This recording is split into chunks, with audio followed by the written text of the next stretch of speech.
How's it going, everybody? It's Mike here. It's Monday. It's late, and just want to I want to empty the old skull before we go to bed tonight, because otherwise I'll be tossing and turning.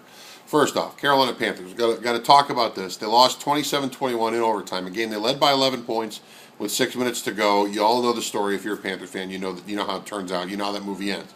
And we've seen the movie end like this now on, what was it, 4 or 5, 6 different occasions this year. Fourth quarter lead, can't hold it. I think it's 4 occasions. Couldn't hold the lead in the fourth quarter. And the fan base calling for Ron Rivera's job. All right, you've gotten Marty Herney, and you've gotten Mike Murphy, the Brian Murphy rather, the coach, the special teams coach, and now everybody wants Rivera. Let's have a history lesson here. If you saw me on Twitter on Sunday night, you saw me kind of go off on the whole Rivera thing. And I know you're going to sit there and argue, oh, he's made this decision, he's made blah, blah, blah, and you're going to present all your facts about why he should go. That's fine. You're entitled to your opinion. This is my blog. I'm entitled to mine. Ron Rivera should not be fired in midseason or at the end of this season, in my opinion. He shouldn't. Why? Think back. A little history lesson. Last year for John Fox in Carolina, Fox flat out refused to play young players. He wanted veteran guys. He wanted guys with experience because that, in his opinion, gave them the best chance to win. All those guys, a lot of guys with experience, were gone, cut, let go. Now, were these great players? No, but they were very good players. They had years of service in the league and guys that Fox trusted. The last year under John Fox was 2-14, horrible. Rookie quarterback, and yet, no, I'm not absolving, draft choices or anything like that. If you're making bad decisions in the draft or whatever, they're young guys. That was the hand that Fox was dealt. So if you're going to not renew the winningest coach in your franchise's history and hire a guy in his first head coaching job, and you present him this plate of young players with draft picks, the high draft pick Cam Newton, and so on and so forth, you're going to present him with that plate. You're only going to give him 2 years to get things going. With young players, there is a longer learning curve. With a new head coach, a first-time head coach, there has to be a longer learning curve. If Ron Rivera gets shown the door after 2 years, it's basically hypocritical on the Panthers' part. Because you wanted a guy to coach young players. He's coached those young players to be competitive through 4 quarters. They're not finishing, and they had trouble finishing games last year. They're having trouble finishing games this year. This is a growing process. It really, really is when you think about it. Now, I'm not saying Ron Rivera hasn't made mistakes. He said he's made mistakes. It's painfully obvious mistakes that he's made.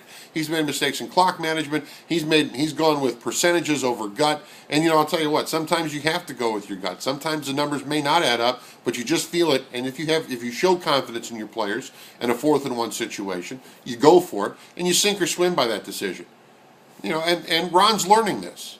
I think Ron's learning this, and it's a very hard lesson to convince players when they're coming up short. They've lost 8 games this year, and 6 of them have been by 6 points or less.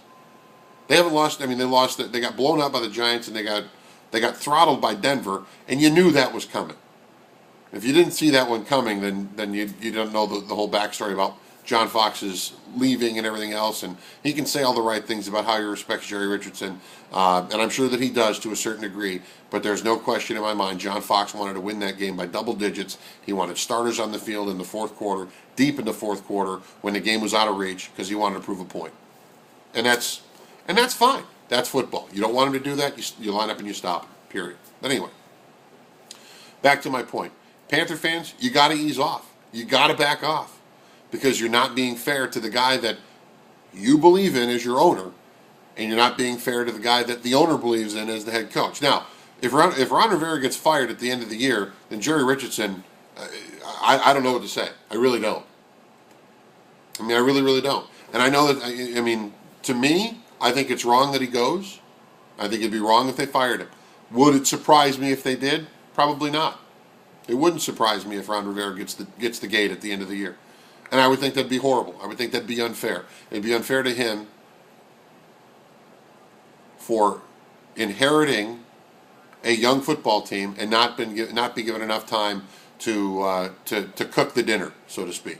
Because if you look at it, when you lose 6 games out of your 8 this season, and I forget what the number was last year. I want to say it was 10 games that they had fourth quarter leads or lost by 7 points or less.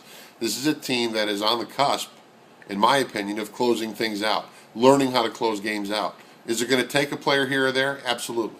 There are deficiencies in the roster. There are deficiencies in the depth chart. The holes all over the place. Special teams is not as good as it needs to be. There's no question. I think the offense, and we've talked about this before, the offense continues to outthink themselves, and maybe that's part of Ron Rivera's learning curve as well. Maybe Rob Chudzinski has changed philosophies. I can't explain that, but I don't think it's fair to gas Ron Rivera at the end of the second year. If it happens, it's going to happen. I don't believe it should, but we'll have to wait and see on that. The University of Maryland. Have fun in the Big Ten. You know, it's a bad sign when a conference picks up a new member and it doesn't even move the needle. I mean, it moves the needle in the ACC because a charter member in Maryland is leaving. There's no question. But the Big Ten doesn't stand to benefit anything in football because Maryland football is a joke. And they don't stand to gain anything in basketball because that once proud program is trying to find its way again. They had two top flight coaches, in my opinion, in Ralph Friedgen and Gary Williams. And those two guys, under a new athletics director, were shown the door. Friedgen fired and Williams retired. Now, did Gary retire on his own? I'd like to think he did. But when you have this university celebrating this move to the Big Ten, and every word that came out of everybody's mouth on Monday was money. It was money. Now, look, and I'm not talking about money like, wow, they were money. I'm talking about the cash. They were talking cash. I'm a traditions guy. I am. Rarely do I step out of my traditional mode like this because I never grow a mustache, but I'm doing it for November. If you're a charter member of a conference and you leave chasing a dollar, that's pretty sad, in my opinion. It is. And I felt this way when I worked in Texas. And Texas Tech was one of the schools that left the Southwest Conference to go to the Big 12. Texas was in that group. Texas A&M was in that group that went to the Big 12. Baylor went as well with Texas Tech. It was a sad day then. But it just really bothered me to hear the school president and the athletic director and the coaches talking about how, financially, man, it's bad when traditions are thrown in the garbage like that. Like I said, I understand times are changing. I understand money's tight. I get that. But at some point, there has to be a line drawn where you try to find a way to make it work and still maintain a little bit of that integrity. And I know that integrity is so hard to come by when you're talking about NCAA athletics and big time dollars and everything else. I've said it on this blog in written form, and I'll say it here video wise. The NCAA is hurting so much for money. Hey, here's an idea: put in a playoff in football. 8 teams, 12 teams, put in a playoff. Don't sit there and tell me scholastically these kids have got to have time for studies. A playoff would happen when they're on winter break. Nobody's studying. You can play an 8-team playoff down to 2 teams in 3 weeks. Don't tell me about that. And guess what? Every network that carries college football will be lined up at your door with a blank check. You could certainly fix a lot of problems with blank checks. Okay? That's just me. Anyway. So Maryland, good luck to you. The Big Ten's going to welcome you with open arms. Ball's in John Swofford's court now to try to balance things out again. And he's got a little bit of time to do it, but not much. It would certainly be nice for the league if Notre Dame decided to just come in as a full-service member in football, because then you'd have the balance back in the conferences in terms of football dollars and everything else.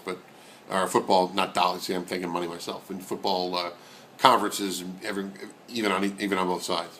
So anyway, that is that. NHL lockout talks were supposed to resume on Monday. Wake me when it's over. Players are now getting vocal about Gary Bettman. Chris Versteeg called Gary Bettman and Bill Daley cancers to the game. That's pretty bold. It's a bold move, Cotton. It is. Wake me when it's over. I mean, I'm a hockey fan, but I'm so tired of it. I really don't even care anymore, and that's bad. I mean, when hockey's losing me, it's pretty bad. I'm ready to have a fire sale with all my NHL jerseys. I'm this close to pulling the trigger. I really, really am, and I got some good ones too. But I'm so disgusted with this whole thing. Talking about money and everything else. I mean, with me talking about being a tradition guy, well, apparently lockouts are becoming a tradition because we've had 3 of them inside of 20 years under one commissioner.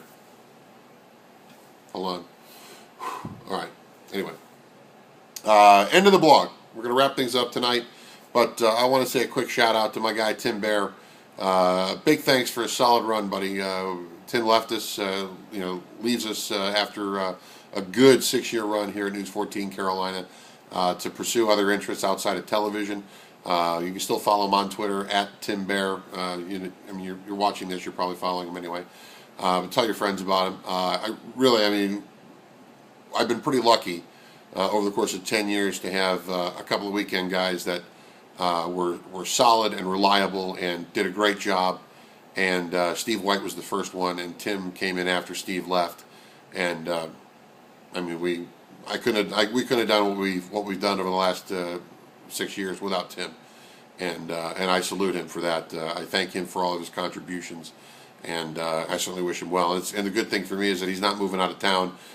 He'll be in town, so we'll be able to stay in touch, and it'll be fun. In fact, I might even sneak him into a Bobcats game here or there, because you know what? The Bobcats have won 5 games out of 9. Could this be the year? All right, let's get out of November before we start having that kind of talk. On that note, thanks for checking out the blog. We'll be back to do it again in a couple of days. And how you liking the stash, kids? November's running out. We're running out of days in the calendar. This bad boy is going to come off December the 1st, and you still have time to make a donation. I'm growing the mustache, and part of the Movember movement. Mustaches in November, Movember. And monies raised will go towards prostate and testicular cancer research. You can go to my page, get out a pen. Actually, I'll give you a second. Pen and paper, you good? All right. Go to Mobro, MOBRO.co, Mobro.co/Mike Solarte. All one, no spaces, MikeSolarte. Go ahead and go to that page. Give what you can. Any donation helps. And like I say, I don't have a goal set on the page. I do have a personal goal in mind. We'd like to reach that. So I need you to spread the word, folks. Tell your friends. Hop on there. Even if you don't donate to my page, donate to the cause at Movember.com. But anyway, that's going to do it for me for now, and we'll check back in with you again later on in the week. We could have some fun stuff as well to discuss, including state championship football, high school state semis this weekend. We might break down a couple of those matchups as well here on the blog. So until then, see you.